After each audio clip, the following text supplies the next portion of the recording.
Essa é uma pessoa de 25 anos. Já imaginou você casualmente entrando em uma loja de departamentos, uma loja comum, só pra comprar uma coisinha ou outra, assim, tranquilo, um dia normal da sua vida, e do nada você olha assim pra trás, pra direção de que tava a saída e simplesmente não tem mais uma saída. Você perdeu a saída de vista e automaticamente agora você tá preso. Algumas pessoas devem pensar: ah, não tem problema, eu adoraria ficar preso no mercado e poder usar o que eu quiser. Mas se fosse fácil assim, não estaria sendo contado nesse canal. E também não teria graça. Lá dentro tem algo que pode acabar com a sua vida. Oi, eu sou a Uni e eu conto histórias. E apesar desse cenário que eu acabei de escrever para vocês não parecer tão assustador, tem muita coisa por trás dele. E até registro de pessoas que sobreviveram a essa situação. Mas esse lugar que eu tô falando, essa loja infinita, essa IKEA, aqui é uma loja de departamento muito famosa nos Estados Unidos. Eu não sei se tem aqui no Brasil, eu nunca tenho. Essa IKEA infinita não é só um lugar.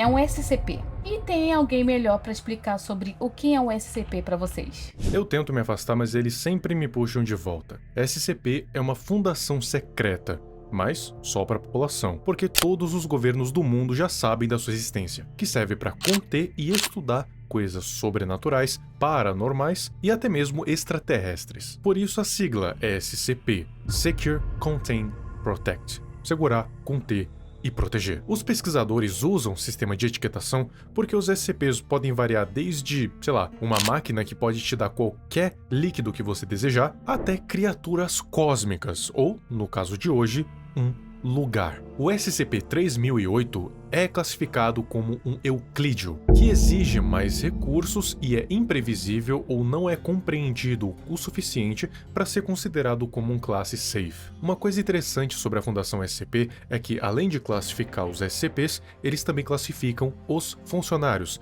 indo da classe A até a classe E. Só que uma classe de destaque é a classe D. E como é que é a classe D? A classe D é composta por funcionários que são descartáveis. Literalmente são buchas de canhão.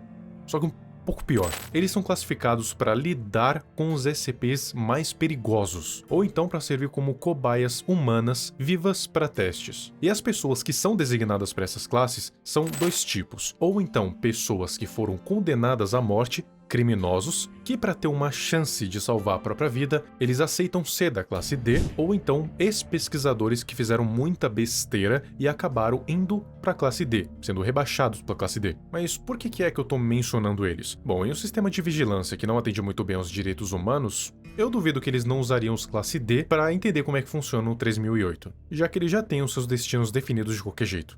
Obrigada, querido. Agora, sobre essa loja maldita. Quando você entra nela, parece tudo normal. Quer dizer, mais ou menos, já que a loja vai estar vazia, sem funcionários, só as luzes acesas. E se você for desligado que nem eu, só vai estranhar quando olhar pra trás pra procurar a porta de saída e perceber que a porta sumiu. E aí, meu filho, abraço. Escolha um Deus e reze. Esse SCP é dividido em dois. O 30081, que é a loja em si, o espaço concreto. E algumas pesquisas da corporação mostra que não é infinito, só dá a sensação de ser infinito por causa da sua manipulação de distorção espacial. Mas essa distorção ajuda a teoria que essa loja é uma dimensão de bolso. Durante os estudos fizeram uma medição a laser do espaço em si. E apesar de alguns problemas para poder medir porque ela é imprevisível, foi constatado que ela tem em média 10 quilômetros quadrados, o que daria mais do que um bairro numa cidade. Apesar de parecer impossível sair, não é, porque há sim saídas, mas além de ser aleatório e até mesmo muito longe, elas também mudam de lugar. Olha que desgraçadas. Então, se você cair aqui, você precisa ter muita sorte. Beleza, é uma loja infinita, mas não tô vendo problema, afinal, tem cama, tem comida, tem água, eletricidade e tudo mais. Primeiro, ser rico comode do caralho, a gente precisa de sol. O ser humano é necessário ter vitamina D. A não ser que a anomalia supre a sua necessidade de vitamina D, de sol em geral, apesar que eu acho difícil, porque você precisa comer e beber dentro dessa loja, você é um ser humano e o sol é essencial para o ser humano continuar vivo. Segundo, se fosse assim, seria muito fácil.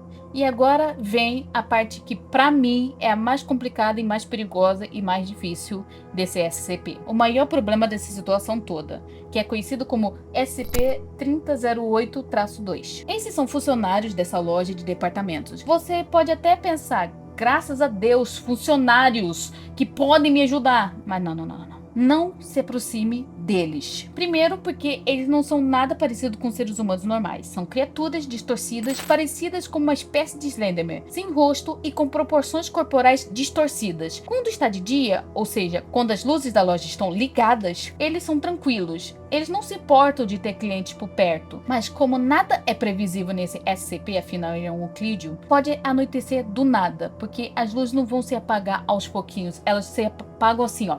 E quando isso acontecer, meu amigo, corra e se esconda. Reze para sua sorte estar em dia. Porque esses crabuncos têm um sistema de precisar tirar os clientes de dentro da loja assim que acaba a expediência, assim que anoitece. E eles vão atrás de você sem parar. E eles falam de uma forma bem educada, tipo, senhor, por favor, se retire do recinto, a loja está fechada. Só que o jeito que eles falam é totalmente o contrário do que eles estão agindo. Porque eles simplesmente começam a te caçar como animais selvagens. E só Deus sabe como que eles podem te fazer sair de lá.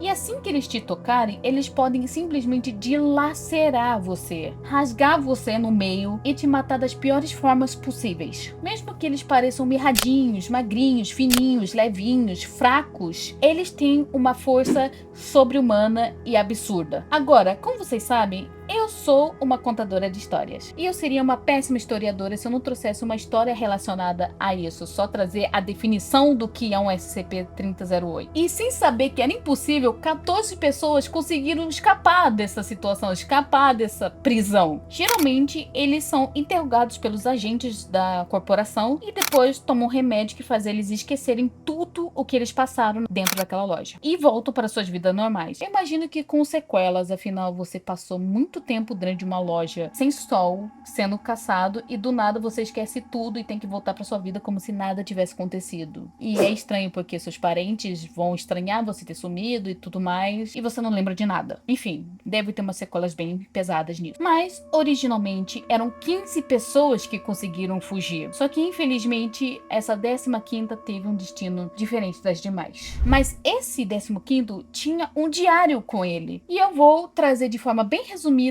o que ele dizia nesse diário, e os seus registros também foram muito úteis para poder entender como funciona esse SCP. Ele queria documentar tudo para ter certeza que ele não estava louco. Ele tinha ficado 2 dias trancado sem achar nenhuma pessoa até achar esse diário para poder começar a registrar. O que eu fico surpresa é como ele sabia que passou 2 dias. Eu sei que o sistema de desligar as luzes funciona, mas mesmo assim, eu acho que você percebe quando o tempo passa de mais ou de menos, pelo menos nas primeiras vezes. E outra, esse sistema de luz, ele não segue exatamente como funciona o dia do lado de fora da loja. A loja decide quando tá de noite, quando tá de dia. Então pode ser que alguém de lado de fora entra na loja, só que tá tudo apagado porque está de noite lá dentro. Mas aqui são tipo 3 da tarde. No início, ele achou que era uma pegadinha, até tentar voltar pelo mesmo caminho que ele tinha entrado. Mas tudo havia mudado. Mesmo ele literalmente virando as costas e dando os mesmos passos para trás, tudo mudou. Produtos, armários, prateleiras, tudo. Ele comenta que quando as luzes apagam, faz um som muito alto de eletricidade. E toma até um susto. E o celular não tem sinal, ou seja, sem contato com o lado de fora e sem ajuda também. Por sorte, há um restaurante lá dentro. E eu nem sabia que tinha restaurantes dentro de uma IKEA ou loja de departamentos no geral. Mas como eu falei, eu nunca entrei em uma IKEA antes, então...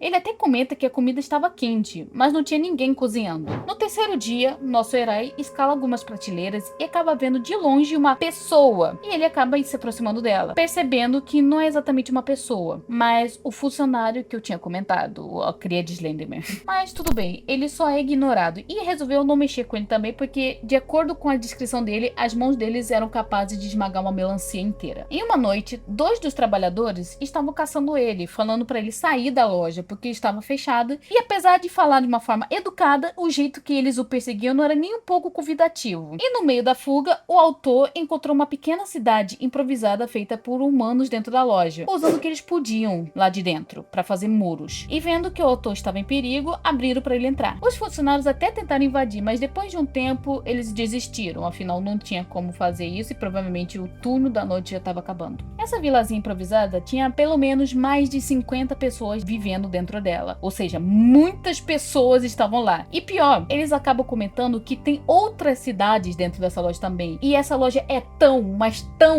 tão grande que dá pra fazer várias cidadezinhas improvisadas dentro dela e elas estão longe uma das outras, tendo que fazer pequenas viagens pra poder chegar uma à outra. Numa passagem do diário, ele comenta como é importante ter pessoas contigo te fazendo companhia, porque ele estava sentindo que sua sanidade estava cada vez mais baixa e a sua solidão estava o levando à loucura. Afinal, a companhia humana também é uma forma de sobrevivência. Pensando sobre isso, sobre várias cidades estarem espalhadas pela IKEA infinita, o nosso autor começa a se preocupar em como que tantas pessoas, porque só na cidade dele tinha 50, então imagina várias e várias outras cidades com 50 ou até mesmo 100 pessoas morando nela. E ele fica preocupado, como que é possível tantas pessoas estarem desaparecendo do mesmo lugar, da mesma forma, e ninguém tá falando sobre isso, como se eles fossem apagados da existência, da memória. O que faz pensar, será que todo mundo que entra nessa IKEA, ela some? Ou é como se fosse uma roleta russa, como se essa loja gigante decidisse assim na sorte quem que vai entrar e quem que não vai mais, quem que vai estar na dimensão de bolso e quem vai estar apenas na loja em si, sem se perder. Ele fica surpreso que é pessoas que estão presas ali há anos, e isso é bem aliviante, hein? Nossa senhora, eu tô muito feliz que tem pessoas que estão aqui há 3 anos.